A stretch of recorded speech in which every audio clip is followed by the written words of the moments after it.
மன்னார் வளைகுடா மற்றும் தெற்கு ஆந்திர கடலோர பகுதிகளில் நிலவும் வளிமண்டல கீழடுக்கு சுழற்சிகள் காரணமாக தமிழகத்தின் பல்வேறு பகுதிகளில் இன்றும் பலத்த மழை பெய்து வருகிறது. சென்னையில் பெய்த கனமழையால் இயல்பு வாழ்க்கை பாதிக்கப்பட்டது. சென்னை நகரில் நண்பகல் சுமார் 1 மணி நேரத்திற்கும் மேலாக கனமழை கொட்டியது.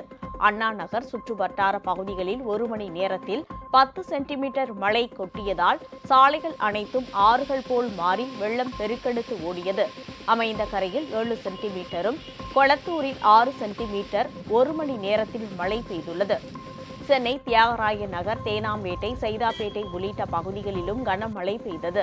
இதனால் அரங்கநாதன் சுரங்கப்பாதை குளமாக மாறியது. இடுப்பளவு தண்ணீரில் வாகனங்கள் நீந்திச் சென்றன. ஒரு சில வாகனங்களில் தண்ணீர் புகுந்ததால் நடுவழியில் நின்று தள்ளி செல்லும் நிலை ஏற்பட்டது. மேட்லி சுரங்கப்பாதை, துரைசாமி சுரங்கப்பாதை ஆகியவற்றிலும் தண்ணீர் தேங்கியது. இதனால் தீபாவளி ஜவுளி விற்பனை கடுமையாக பாதிக்கப்பட்டுள்ளது. சென்னை புறநகர் பகுதிகளான மாதவரம், மணலி, திருவொற்றியூர், ராயபுரம் சுற்றுவட்டார பகுதிகளில் பரவலாக கனமழை பெய்தது. இதேபோல் அம்பத்தூர், அண்ணா நகர், மதுரவாயல் பகுதிகளிலும் பலத்த மழை கொட்டியது. செங்கல்பட்டு மாவட்டத்திலும் பலத்த மழை பெய்தது. இதனால் சாலைகளில் தண்ணீர் தேங்கியதை அடுத்து கடும் போக்குவரத்து நெரிசல் ஏற்பட்டது.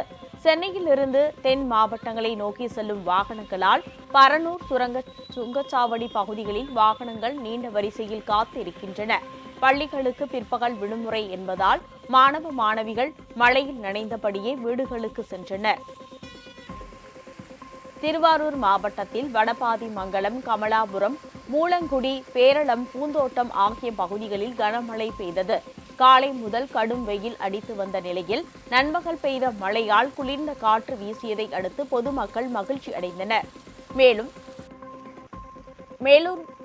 மேலும் மாவட்டம் முழுவதும் சம்பா சாகுபடிக்கான பணிகளை விவசாயிகள் தொடங்கிய நிலையில் கால்வாயில் தண்ணீர் இல்லாமல் தவித்து வந்த விவசாயிகளுக்கு இந்த மழை வரப்பிரசாதமாக அமைந்துள்ளது.